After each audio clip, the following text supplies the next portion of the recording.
ನಮಸ್ಕಾರ ಸ್ನೇಹಿತರೆ, ಸ್ವತಂತ್ರ ಭಾರತದ ರಕ್ಷಣಾ ಇತಿಹಾಸದಲ್ಲೇ ಇವತ್ತು ಅತಿ ದೊಡ್ಡ ಬದಲಾವಣೆಗೆ ವೇದಿಕೆ ರೆಡಿಯಾಗಿದೆ. ದಶಕಗಳಿಂದ ನಮ್ಮ ದೇಶ ಕಾಯ್ತಾ ಇದ್ದ ಥಿಯೇಟರ್ ಕಮಾಂಡ್ ಅಂದರೆ ಇಂಟಿಗ್ರೇಟೆಡ್ ಥಿಯೇಟರ್ ಕಮಾಂಡ್ ಅನ್ನೋ ಬಹು ನಿರೀಕ್ಷಿತ ಸೇನಾ ವ್ಯವಸ್ಥೆ ಈಗ ಫೈನಲೈಸ್ ಆಗಿದೆ. 3 ಸೇನಾ ಪಡೆಗಳ ನಡುವೆ ಸಣ್ಣ ಪುಟ್ಟ ಗೊಂದಲಗಳು ಇದ್ದಿದ್ದನ್ನು ಕೂಡ ಕ್ಲಿಯರ್ ಮಾಡ್ಕೊಂಡಿದ್ದಾರೆ. ಅಚ್ಚರಿ ಅಂದರೆ ಪಾಕಿಸ್ತಾನ ಗಡಿಯ ಕಮಾಂಡರ್ ಆಗಿ ಮುಂದೆ ಏರ್ ಫೋರ್ಸ್ ಎಂಟ್ರಿ ಕೊಡ್ತಾ ಇದೆ. ಅತ್ತ ಚೈನಾ ಗಡಿಗೆ ನಮ್ಮ ಆರ್ಮಿ ಬಾಸ್ ಆಗ್ತಾ ಇದೆ.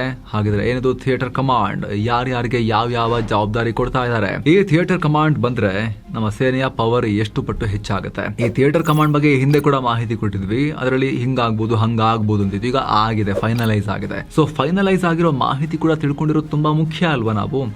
ಸೊ ಕಡೆ ತನಕ ಮಿಸ್ ಮಾಡದೆ ನೋಡ್ತಾ ಹೋಗಿ ಸ್ನೇಹಿತರೆ. ಸೇನಾ ಪಡೆಗಳ ಭಿನ್ನಾಭಿಪ್ರಾಯ ಅಂತ್ಯ, ಆಪರೇಷನ್ ತಿರಂಗ ಸಕ್ಸಸ್. ಸೇನೆಯಲ್ಲಿ ಕ್ರಾಂತಿಕಾರಿ ಬದಲಾವಣೆ ತರ್ತಾ ಇರೋದು ಥಿಯೇಟರ್ ಕಮಾಂಡ್.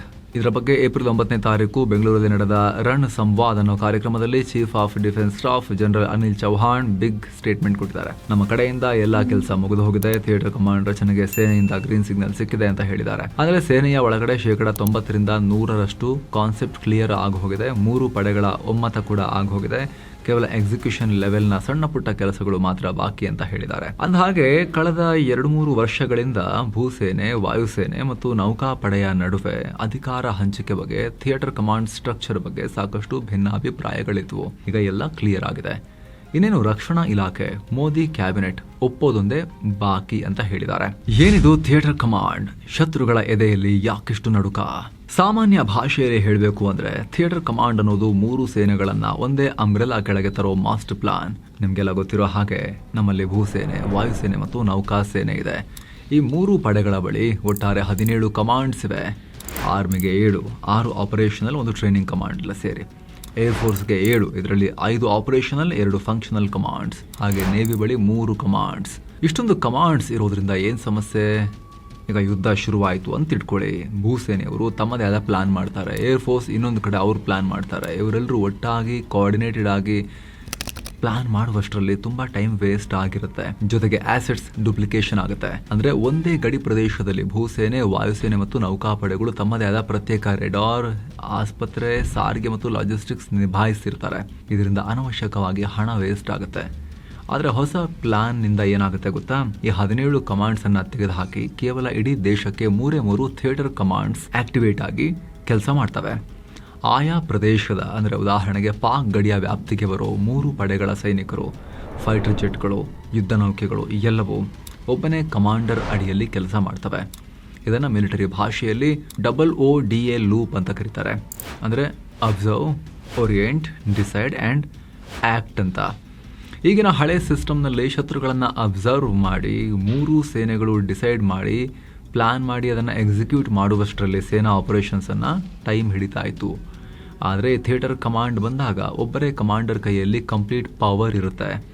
ಶತ್ರುಗಳ ಮೇಲೆ ಅಟ್ಯಾಕ್ ಮಾಡುವಾಗ ಯಾವುದೇ ಗೊಂದಲ ಇರೋದಿಲ್ಲ.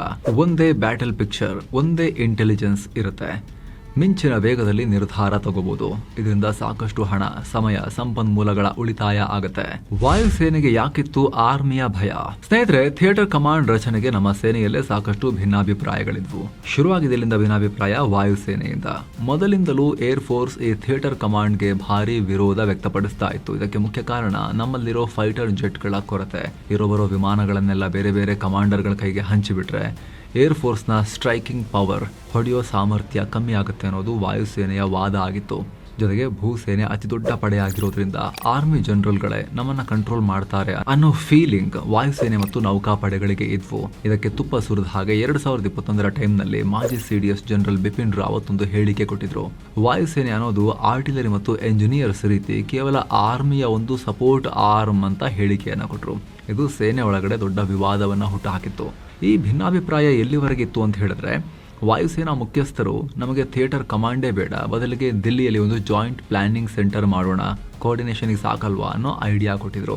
ಆದರೆ ನೌಕಾಪಡೆ ಚೀಫ್ ದಿನೇಶ್ ತ್ರಿಪಾಠಿ ಅವರು ಥಿಯೇಟರ್ ಕಮಾಂಡ್ಗೆ ನಮ್ಮ ಬೆಂಬಲ ಇದೆ ಅಂತ ಹೇಳಿ ಸಪೋರ್ಟ್ ಮಾಡಿದ್ರು.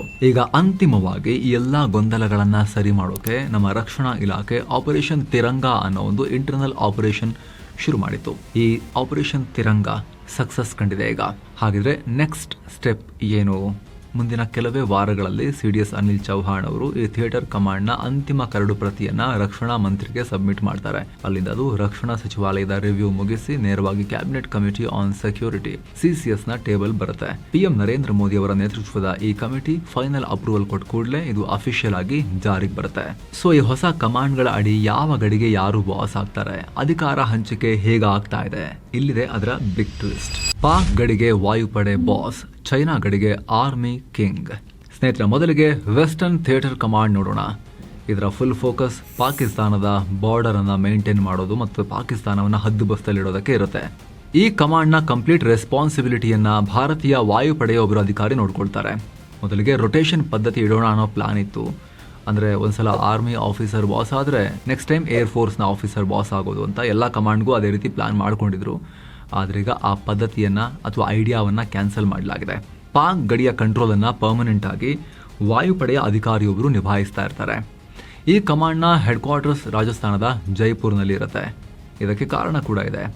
Operation Sindoor, Balakot air strike ಎಲ್ಲ ನಿಮ್ಗೆ ನೆನಪಿರ್ಬೋದು. ಈ ಕಾರ್ಯಾಚರಣೆಗಳಲ್ಲಿ ಪಾಕ್ ವಿರುದ್ಧದ ಕದನದಲ್ಲಿ ಏರ್ ಪವರ್ ಎಷ್ಟು ಇಂಪಾರ್ಟೆಂಟ್ ಅಂತ ಹೇಳಿ ವಾಯುಸೇನೆ ಸಾಬೀತು ಮಾಡಿದೆ. ಪಾಕಿಸ್ತಾನದ ಒಳನುಗ್ಗಿ ಪ್ರಿಸಿಷನ್ ಸ್ಟ್ರೈಕ್ ಮಾಡೋಕೆ, ಲಾಂಗ್ ರೇಂಜ್ ಅಟ್ಯಾಕ್ ಮಾಡೋಕೆ ಏರ್ ಫೋರ್ಸ್ನ ಪ್ರಾಮುಖ್ಯತೆ ಜಾಸ್ತಿ. ಹೀಗಾಗಿ ಇಡೀ ಪಾಕ್ ಗಡಿಯನ್ನು ನೋಡ್ಕೊಳ್ಳೋ ನೌಕಾಪಡೆಯ ಅಸೆಟ್ಸ್, ಭೂಸೇನೆಯ ಅಸೆಟ್ಸ್, ಏರ್ ಫೋರ್ಸ್ನ ಅಸೆಟ್ಸ್ ಎಲ್ಲವನ್ನ ಇಂಟಿಗ್ರೇಟೆಡ್ ಕಮಾಂಡ್ ಅಡಿಯಲ್ಲಿ ಅದನ್ನು ನಿಭಾಯಿಸಲಾಗುತ್ತಲ್ಲ, ವೆಸ್ಟರ್ನ್ ಥಿಯೇಟರ್ ಕಮಾಂಡ್, ಅದಕ್ಕೆ ಏರ್ ಫೋರ್ಸ್ನ ಅಧಿಕಾರಿ ಚೀಫ್ ಆಗಿರ್ತಾರೆ, ಥಿಯೇಟರ್ ಕಮಾಂಡರ್ ಆಗಿರ್ತಾರೆ. ನೆಕ್ಸ್ಟ್ ಎರಡನೇದು ನಾರ್ದರ್ನ್ ಥಿಯೇಟರ್ ಕಮಾಂಡ್. ಇದರ ಕಂಪ್ಲೀಟ್ ಫೋಕಸ್ ಚೈನಾ ಗಡಿ ಮೇಲೆ, LAC ಮೇಲೆ ಇರುತ್ತೆ. ಇದರ ಕೇಂದ್ರ ಕಚೇರಿ ಉತ್ತರ ಪ್ರದೇಶದ ಲಕ್ನೋನಲ್ಲಿ. ನಾರ್ದರ್ನ್ ಥಿಯೇಟರ್ ಕಮಾಂಡ್ನ ಉಸ್ತುವಾರಿ ಸಂಪೂರ್ಣವಾಗಿ ಭೂಸೇನೆಯ ಆಫೀಸರ್ ಒಬ್ಬರು ನೋಡ್ಕೊಳ್ತಾರೆ. ಯಾಕಂದರೆ ಚೈನಾ ಬಾರ್ಡರ್ ಅಂದರೆ ಅದು ಲಡಾಖ್, ಅರುಣಾಚಲ ಪ್ರದೇಶದಂತಹ -ಡಿಗ್ರಿ ಚಳಿ ಇರೋ ಎತ್ತರದ ಗುಡ್ಡಗಾಡು ಪ್ರದೇಶಗಳು. ಹೈ ಆಲ್ಟಿಟ್ಯೂಡ್ ಕದನದಲ್ಲಿ, ಮೌಂಟೇನ್ ವಾರ್ಫೇರ್ನಲ್ಲಿ ಆರ್ಮಿಗೆ ಸಿಕ್ಕಾಪಟ್ಟೆ ಎಕ್ಸ್ಪೀರಿಯನ್ಸ್ ಇದೆ. ಜಗತ್ತಲ್ಲೇ mountain warfare top most experience ಇರೋ ಪಡೆ ಅಂದರೆ ನಮ್ಮ ಸೇನೆನೇ. ಆ ಕಡೆ ಚೈನಾದಲ್ಲೂ ಕೂಡ ವೆಸ್ಟರ್ನ್ ಥಿಯೇಟರ್ ಕಮಾಂಡ್ ಮಾಡ್ಕೊಂಡಿದ್ದಾರೆ ಅವರು. ಅದಕ್ಕೆ ಟಕ್ಕರ್ ಕೊಡೋಕೆ ನಮ್ಮ ಆರ್ಮಿಗೆ ಈ ಜವಾಬ್ದಾರಿಯನ್ನು ಕೊಡಲಾಗಿದೆ. ಇನ್ನು ಮೂರನೇದು ಮ್ಯಾರಿಟೈಮ್ ಥಿಯೇಟರ್ ಕಮಾಂಡ್. ಹೆಸರು ಹೇಳುವಂತೆ ಇದರ ಫೋಕಸ್ ಮುಖ್ಯವಾಗಿ ಸಮುದ್ರ ಇರುತ್ತೆ. ಭಾರತದ ಒಟ್ಟು 7,500 ಕಿಲೋಮೀಟರ್ ಉದ್ದದ ಕರಾವಳಿ ತೀರ ಇದೆಯಲ್ಲ, ಹಿಂದೂ ಮಹಾಸಾಗರ, ಅರೇಬಿಯನ್ ಸಿ ಮತ್ತು ಬಂಗಾಳ ಕೊಲ್ಲಿ, ಇಡೀ ಪೆನಿನ್ಸುಲರ್ ಇಂಡಿಯಾದ ಕಂಪ್ಲೀಟ್ ಕಂಟ್ರೋಲನ್ನು ಈ ಮ್ಯಾರಿಟೈಮ್ ಕಮಾಂಡ್ ನೋಡ್ಕೊಳ್ಳುತ್ತೆ. ಇದರ ಲೀಡರ್ ನೌಕಾಪಡೆಯಿಂದ ಬಂದಿರ್ತಾರೆ. ಸದ್ಯ ಅಂಡಮಾನ್ ಮತ್ತು ನಿಕೋಬಾರ್ ದ್ವೀಪಗಳಲ್ಲಿರೋ ಟ್ರೈ ಸರ್ವಿಸಸ್ ಕಮಾಂಡ್ ಕೂಡ ಇದೇ ಮ್ಯಾರಿಟೈಮ್ ಕಮಾಂಡ್ ಅಡಿಯಲ್ಲಿ ವಿಲೀನ ಆಗುತ್ತೆ. ಇದರ ಮುಖ್ಯ ಕಚೇರಿ ಕೇರಳದ ತಿರುವನಂತಪುರಂ ಆಗಿರುತ್ತೆ. ಈ ಮ್ಯಾರಿಟೈಮ್ ಕಮಾಂಡ್ ಅಡಿಯಲ್ಲೇ ಇಡೀ ಆಲ್ಮೋಸ್ಟ್ ಮಧ್ಯ ಭಾರತದಿಂದ ಕೆಳಗಿನ ಇಡೀ ಭೂಪ್ರದೇಶದಲ್ಲಿರೋ ಎಲ್ಲ ಸೇನಾ ಅಸೆಟ್ಸ್, ಅದು ವಾಯುಪಡೆದಾಗಿರ್ಬೋದು, ನೌಕಾಪಡೆದಾಗಿರ್ಬೋದು, ಭೂಸೇನೆದಾಗಿರ್ಬೋದು, ಅದಕ್ಕೆ ಈ ಮ್ಯಾರಿಟೈಮ್ ಥಿಯೇಟರ್ ಕಮಾಂಡ್ ಅದರ ಜವಾಬ್ದಾರಿ ಹೊತ್ತಿರುತ್ತೆ. ಅದಕ್ಕೆ ನೇವಿಯವರೊಬ್ಬರು ಲೀಡರ್ ಆಗಿರ್ತಾರೆ. ಆದರೆ ಇಲ್ಲೊಂದು ಇಂಟ್ರೆಸ್ಟಿಂಗ್ ವಿಚಾರ ಏನು ಗೊತ್ತಾ, ಇಲ್ಲಿ ಡೆಪ್ಯೂಟಿ ಕಮಾಂಡರ್ಸ್ ಇರ್ತಾರೆ ಇವರಿಗೆ. ಆ ಡೆಪ್ಯೂಟಿ ಕಮಾಂಡರ್ಸನ್ನು ಕಡ್ಡಾಯವಾಗಿ ಬೇರೆ ಫೋರ್ಸ್ನಿಂದ ಆಯ್ಕೆ ಮಾಡಲಾಗಿರುತ್ತೆ. ಉದಾಹರಣೆಗೆ ಮ್ಯಾರಿಟೈಮ್ ಕಮಾಂಡ್ಗೆ ನೇವಿಯವರೇ ಒಬ್ಬರು ಆಫೀಸರ್ ಲೀಡ್ ಮಾಡ್ತಾರಲ್ವ, ಡೆಪ್ಯೂಟಿ ಕಮಾಂಡರ್ಸ್ ಕಡ್ಡಾಯವಾಗಿ ಬೇರೆ ಪಡೆಯಿಂದ ಬಂದಿರ್ತಾರೆ. ಪಾಕ್ ಗಡಿಗೆ ಏರ್ ಫೋರ್ಸ್ನ ಆಫೀಸರ್ ವೆಸ್ಟರ್ನ್ ಕಮಾಂಡ್ನ ಬಾಸ್ ಆದರೆ ಡೆಪ್ಯೂಟಿ ಕಮಾಂಡರ್ ಆರ್ಮಿ ಅಥವಾ ನೇವಿಯವರು ಆಗೇಲಿ ಬಂದಿರ್ತಾರೆ. ಇದರಿಂದ ಸೇನೆ ಒಳಗಡೆ ಎಕ್ಸ್ಪರ್ಟೀಸ್ನ ಪರ್ಫೆಕ್ಟ್ ಬ್ಯಾಲೆನ್ಸನ್ನು ಕ್ರಿಯೇಟ್ ಮಾಡೋಕ್ಕೂ ಕೂಡ ಸಾಧ್ಯ ಆಗುತ್ತೆ. ಈಗ ನಿಮ್ಮ ಮೈಂಡಲ್ಲಿ ಒಂದು ಪ್ರಶ್ನೆ ಬಂದಿರುತ್ತೆ, ಹಾಗಿದ್ರೆ ಈಗಿರೋ ಆರ್ಮಿ ಚೀಫ್, ನೇವಿ ಚೀಫ್ ಹಾಗೂ ಏರ್ ಫೋರ್ಸ್ನ ಚೀಫ್ ಇದ್ದಾರಲ್ಲ, ಅವರ ಪಾತ್ರ ಏನು, ಅವ್ರಿಗೇನು ಕೆಲಸ ಅಂತ. ಆ ಬದಲಾವಣೆಯ ಡೀಟೇಲ್ಸನ್ನು ನಿಮಗೆ ನೀಡ್ತಾ ಹೋಗ್ತೀವಿ. ಈಗ ಸೇನಾ ಮುಖ್ಯಸ್ಥರ ರೋಲ್ ಕಟ್. ವೈಸ್ CDS ಅನ್ನೋ ಹೊಸ ಪವರ್ ಸೆಂಟರ್ ಥಿಯೇಟರ್ ಕಮಾಂಡ್ ಜಾರಿಗೆ ಬಂದಾಗ ಸೇನೆಯ ಮೇಲ್ಮಟ್ಟದ ಅಧಿಕಾರಿಗಳ ಪವರ್ ಸ್ಟ್ರಕ್ಚರ್ನಲ್ಲಿ ಚೇಂಜಸ್ ಆಗುತ್ತೆ. ಮೊದಲನೇದಾಗಿ vice chief of defence staff ಅಂದ್ರೆ ವೈಸ್ CDS ಅನ್ನೋ ಹೊಸ ಪವರ್ಫುಲ್ ಹುದ್ದೆಯನ್ನ ಸೃಷ್ಟಿ ಮಾಡಲಾಗ್ತಿದೆ. ಅವರು 4 ಸ್ಟಾರ್ ಆಫೀಸರ್ ಆಗಿರ್ತಾರೆ. ಇವ್ರ ಕೆಲಸ ಏನು, CDSಗೆ ಸಪೋರ್ಟ್ ಮಾಡೋದು ಮತ್ತು 3 ಥಿಯೇಟರ್ ಕಮಾಂಡರ್ಗಳ ನಡುವೆ ಕೋಆರ್ಡಿನೇಷನ್ ಅನ್ನು ಸಾಧಿಸೋದು. ಇವರು ಆಪರೇಷನಲ್ ಇಂಟಿಗ್ರೇಟರ್ ಆಗಿ ಕೆಲಸ ಮಾಡ್ತಾರೆ. ಅಂದರೆ ಸೇನೆಯ ದಿನನಿತ್ಯದ ಆಪರೇಷನಲ್ ವಿಚಾರಗಳನ್ನು ಮುಂದೆ ವೈಸ್ CDS ನೋಡ್ಕೊಳ್ತಾರೆ.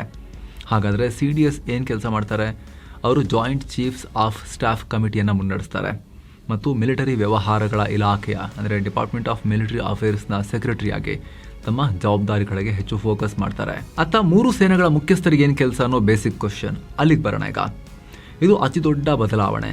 ಇದುವರೆಗೆ ಯುದ್ಧ ಶುರುವಾದರೆ army chief, navy chief, air force chief ಅವರೇ ನೇರವಾಗಿ ಆಪರೇಷನ್ಸ್ ಅನ್ನ ಕಂಟ್ರೋಲ್ ಮಾಡ್ತಾ ಇದ್ರು. ಆದ್ರೆ ಇನ್ನು ಮುಂದೆ ಅವರ ರೋಲ್ ಕಟ್ ಆಗುತ್ತೆ. ಯುದ್ಧದ ನೇರ ಉಸ್ತುವಾರಿಯನ್ನ ಆಯಾ ಥಿಯೇಟರ್ ಕಮಾಂಡರ್ಗಳು ನೋಡ್ಕೊಳ್ತಾರೆ. ಚೀಫ್ಗಳಿಗೆ ಏನು ಕೆಲಸ? ಅವರು ಕೇವಲ ರೈಸ್, ಟ್ರೈನ್ ಆ್ಯಂಡ್ ಸಸ್ಟೈನ್ ಕೆಲಸವನ್ನು ಮಾತ್ರ ಮಾಡ್ತಾರೆ. ಅಂದರೆ ಸೈನಿಕರನ್ನು ನೇಮಕ ಮಾಡ್ಕೊಳ್ಳೋದು, ಅವ್ರಿಗೆ ಟ್ರೈನಿಂಗ್ ಕೊಡೋದು, ಹೊಸ ಶಸ್ತ್ರಾಸ್ತ್ರಗಳನ್ನು ಖರೀದಿ ಮಾಡೋದು ಮತ್ತು ಸೇನೆಯನ್ನು ಪ್ರಾಪರ್ ಆಗಿ ಮೇಂಟೈನ್ ಮಾಡೋ ಜವಾಬ್ದಾರಿ ಅವ್ರದ್ದಿರುತ್ತೆ. ಇನ್ನೊಂದು ಇಂಪಾರ್ಟೆಂಟ್ ವಿಚಾರ ಅಂದರೆ ಸ್ಟ್ರಾಟಜಿಕ್ ಅಸೆಟ್ಸ್. ಅಂದರೆ ನಮ್ಮ ಪರಮಾಣು ಅಸ್ತ್ರಗಳು, ಅಗ್ನಿಯಂತಹ ಲಾಂಗ್ ರೇಂಜ್ ಮಿಸೈಲ್ಗಳು ಯಾರ ಕಂಟ್ರೋಲ್ನಲ್ಲಿರ್ತವೆ? ಇವೆಲ್ಲವೂ ನ್ಯೂಕ್ಲಿಯರ್ ಕಮಾಂಡ್ ಅಥಾರಿಟಿ NCA ಕಂಟ್ರೋಲ್ನಲ್ಲಿರ್ತವೆ. ಇದರ ಬಾಸ್ ಯಾರು? ಯಾವುದೇ ಮಿಲಿಟರಿ ಆಫೀಸರ್ ಅಲ್ಲ, ಖುದ್ದು ಭಾರತದ ಪ್ರಧಾನಮಂತ್ರಿ. ಅವರ ಕೈಯಲ್ಲಿ ಈ ನ್ಯೂಕ್ಲಿಯರ್ ಬಟನ್ ಇರುತ್ತೆ. ಈ NCA ಮೂಲಕ, ಅಂದರೆ ನ್ಯೂಕ್ಲಿಯರ್ ಕಮಾಂಡ್ ಅಥಾರಿಟಿ ಮೂಲಕ ಪ್ರಧಾನಿಯವರ ಆದೇಶವನ್ನು ಎಕ್ಸಿಕ್ಯೂಟ್ ಮಾಡೋದು ಯಾರು? ಸ್ಟ್ರಾಟಜಿಕ್ ಫೋರ್ಸಸ್ ಕಮಾಂಡ್ ಅಂತ ಇದೆ, ಅವರು ಎಕ್ಸಿಕ್ಯೂಟ್ ಮಾಡ್ತಾರೆ ಅದನ್ನು. ಖುದ್ದು PM ಹೋಗಿ ಬಟನ್ ಹಿಂಗೆ ಗೊತ್ತಲ್ಲ, ಫೈರ್ ಅಂತ ಹೇಳಿ. ಇಲ್ಲಿ CDS ಅವರು ಕೇವಲ ಮಿಲಿಟರಿ ಅಡ್ವೈಸರ್ ಆಗಿರ್ತಾರೆ. ಇನ್ನು ವಾಯುಸೇನೆಯ ದೊಡ್ಡ ದೊಡ್ಡ ಆಸೆಟ್ಸ್ ಆದ AWACS, ರೆಡಾರ್ ವಿಮಾನಗಳು, ಮಿಡ್ ಏರ್ ರಿಫ್ಯೂಲರ್ಗಳು ಇವೆಲ್ಲವೂ ಏರ್ ಹೆಡ್ ಕ್ವಾರ್ಟರ್ಸ್ ಕಂಟ್ರೋಲ್ನಲ್ಲೇ ಮುಂದುವರಿಯಲಿವೆ. ಆಗಲೇ ಹೇಳಿದ ಹಾಗೆ ಈ ಹಿಂದೆ ಥಿಯೇಟರ್ ಕಮಾಂಡ್ ಮಾಡೋಕೆ ವಾಯುಪಡೆ ವಿರೋಧ ವ್ಯಕ್ತಪಡಿಸೋದಕ್ಕೆ ಮುಖ್ಯ ಕಾರಣವೇ ಅವರ ಆಸೆಟ್ಸ್. ನಮ್ಮ ಇಂಪಾರ್ಟೆಂಟ್ ಆಸೆಟ್ಸ್ ಹಂಚಿ ಹೋಗುತ್ತೆ ಅನ್ನೋ ಆತಂಕ ಇತ್ತು. ಆದರೆ ದೊಡ್ಡ ಆಸೆಟ್ಸ್ ಅನ್ನ ವಾಯುಪಡೆಗೇನೆ ಕಂಪ್ಲೀಟ್ ಆಗಿ ಕೊಡಲಾಗಿದೆ. 2 ಫ್ರಂಟ್ ವಾರ್, ಡ್ರ್ಯಾಗನ್ ಮತ್ತು ಪಾಕಿಸ್ತಾನಕ್ಕೆ ಖಡಕ್ ವಾರ್ನಿಂಗ್. ಕಡೆಯದಾಗಿ ಭಾರತಕ್ಕೆ ಥಿಯೇಟರ್ ಕಮಾಂಡ್ ಯಾಕಿಷ್ಟು ಇಂಪಾರ್ಟೆಂಟ್ ಸ್ನೇಹಿತರೆ? ನಿಮಗೆ ಗೊತ್ತಿರಲಿ, ಚೈನಾ ಈಗ ಆಲ್ರೆಡಿ ತನ್ನ ಸೇನೆಯನ್ನು ಕಂಪ್ಲೀಟ್ ಆಗಿ ಥಿಯೇಟರ್ ಕಮಾಂಡ್ಗಳಾಗಿ ಬದಲಾಯಿಸಿಕೊಂಡಿದೆ. ಅವರಲ್ಲಿ ಒಟ್ಟು 5 ಥಿಯೇಟರ್ ಕಮಾಂಡ್ಗಳಿವೆ. ಅದರಲ್ಲಿ ವೆಸ್ಟರ್ನ್ ಥಿಯೇಟರ್ ಕಮಾಂಡ್ ಡೈರೆಕ್ಟ್ ಆಗಿ ಭಾರತದ ಕಡೆಗೆ ಮುಖ ಮಾಡಿ ನಿಂತಿದೆ. ಅತ್ತ ಪಾಕಿಸ್ತಾನದ ಆರ್ಥಿಕತೆ ದಿವಾಳಿ ಆಗಿರ್ಬೋದು, ಆದರೆ ಚೀನಾ ಕುಮ್ಮಕ್ಕಿನಿಂದ ಅವರು ಯಾವತ್ತಿಗೂ ನಮಗೂ ಥ್ರೆಟ್ಟೆ. ಒಂದು ವೇಳೆ ಒಂದೇ ಕಾಲಕ್ಕೆ ಒಂದೇ ದಿನ ಪಾಕಿಸ್ತಾನ ಪಶ್ಚಿಮದಿಂದ, ಚೈನಾ ಉತ್ತರದಿಂದ ನಮ್ಮನ್ನು ಕೆಣಕ್ತಾ ಯುದ್ಧಕ್ಕೆ ಬಂದರೆ ನಾವು ಅದನ್ನು ಕೌಂಟರ್ ಮಾಡಲೇಬೇಕಲ್ವಾ? ಇದಕ್ಕೇನೆ ಥಿಯೇಟರ್ ಕಮಾಂಡ್ ರೆಡಿ ಆಗಿರೋದು. ಈ 3 ಸಂಯೋಜಿತ ಕಮಾಂಡ್ಗಳು ಭಾರತದ ಬ್ರಹ್ಮಾಸ್ತ್ರವಾಗಿ ಕೆಲಸ ಮಾಡ್ತವೆ. ಪಾಕ್ ಗಡಿಗೆ ಏರ್ ಫೋರ್ಸ್ ಕಮಾಂಡರ್, ಚೈನಾ ಗಡಿಗೆ ಆರ್ಮಿ ಕಮಾಂಡರ್ ಒಟ್ಟೊಟ್ಟಿಗೆ ಪ್ಯಾರಲಲ್ ಆಗಿ, ಇಂಡಿಪೆಂಡೆಂಟ್ ಆಗಿ ಯುದ್ಧವನ್ನ ಮುನ್ನಡೆಸ್ತಾರೆ. ಸೇನೆಯಲ್ಲಿ ಆಗ್ತಿರೋ ಐತಿಹಾಸಿಕ ಬದಲಾವಣೆ ಬಗ್ಗೆ ನಿಮ್ಮ ಒಪಿನಿಯನ್ ಏನು ಸ್ನೇಹಿತರೆ? ಮಿಸ್ ಇಲ್ಲದೆ ಕಾಮೆಂಟ್ ಮಾಡಿ ತಿಳಿಸಿ. ಹಾಗೆ ಸ್ನೇಹಿತರೆ, ವಿಡಿಯೋ ಕೆಳಗಿರೋ ಜಾಯಿನ್ ಬಟನ್ ಮೂಲಕ ಆಸಕ್ತ ವೀಕ್ಷಕರು ಮಸ್ತ್ ಮಗ ಪ್ರೀಮಿಯಂ ಮೆಂಬರ್ ಆಗೋದನ್ನ ಕನ್ಸಿಡರ್ ಮಾಡಬಹುದು. ಎಲ್ಲ ಮೆಂಬರ್ ಓನ್ಲಿ ಕಾಂಟೆಂಟ್ ನೋಡೋದು ಮಾತ್ರ ಅಲ್ಲ, ನಮ್ಮ ತಂಡಕ್ಕೆ ನಿಮ್ಮ ಬೆಂಬಲ ಕೊಟ್ಟ ಹಾಗೂ ಕೂಡ ಆಗುತ್ತೆ. ನಿಮ್ಮ ಒಂದೊಂದು ಮೆಂಬರ್ಶಿಪ್ ಕೂಡ ನಮಗೆ ವೆರಿ ವೆರಿ ಇಂಪಾರ್ಟೆಂಟ್. ಆಸಕ್ತರು ಚೆಕ್ ಮಾಡ್ಬೋದು. Thank you so much. ಮತ್ತೆ ಭೇಟಿ ಆಗ್ತಿರೋಣ ಸ್ನೇಹಿತರೆ. ನಮಸ್ಕಾರ.